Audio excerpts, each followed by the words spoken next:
আসসালামু আলাইকুম। স্পোর্ট গুঞ্জনে আমি শরীফুল ইসলাম।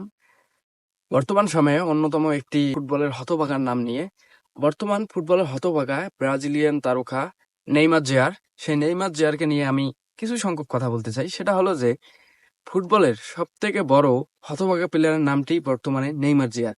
তিনি লাস্ট যে সিজনগুলো খেলেছে প্যারিস থেকে শুরু করে আল হিলাল থেকে বর্তমানে আছে সান্তোসে।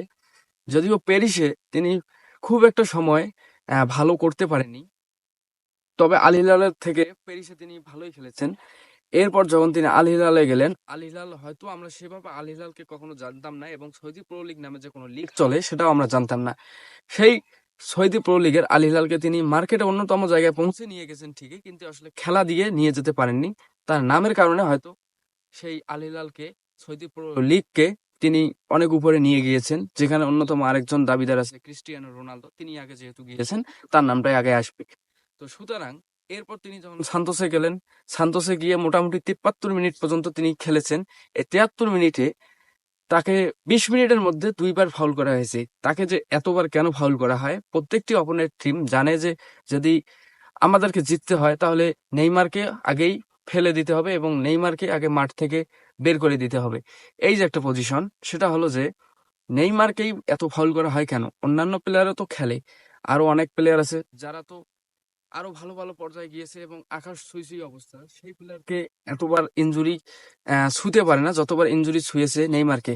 নেইমার এবং ইনজুরি যেন প্রেমিক প্রেমিকার মতো একটি সম্পর্ক হয়ে গিয়েছে। তারা তাকেই ছাড়তেছে না, ইনজুরি ইচ্ছে করেই মনে হয় নেইমারের পিছে যাচ্ছে। এই যে নেইমারের এত ব্যর্থতা কেন? এই ইনজুরির কারণেই। তাকে যখন কোমরের হাড় ভেঙে ফেলে দেওয়া হয়, তখন থেকে আসলে নেইমারকে আমরা সেভাবে আগের মতো খুঁজে পাই না।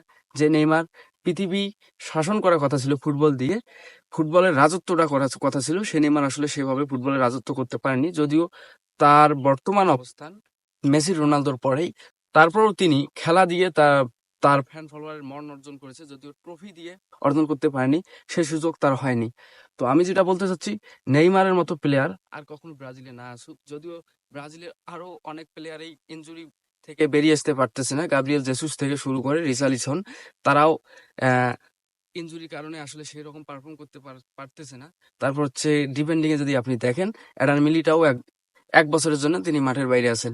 এই যে অর্ধেক সমস্যা, এই সমস্যাগুলোর সমাধান আসলে নেই, কেননা ইনজুরি যাদের পিছনে লেগে থাকে তারা আসলে আর ফুটবলে কেরিয়ার করতে পারে না। আমি তাদের জন্য শুভকামনা জানাবো, তারা যেন নতুন ভাবে ফিরে আসতে পারে। নেইমারও যেন এবার সান্তোসে নতুন করে ওই শৈশবে যেরকম ছিল সেরকম ভাবে ফিরে আসতে পারে। তো আসলে দেখা যাক সান্তোসে তিনি কি করে। ধন্যবাদ।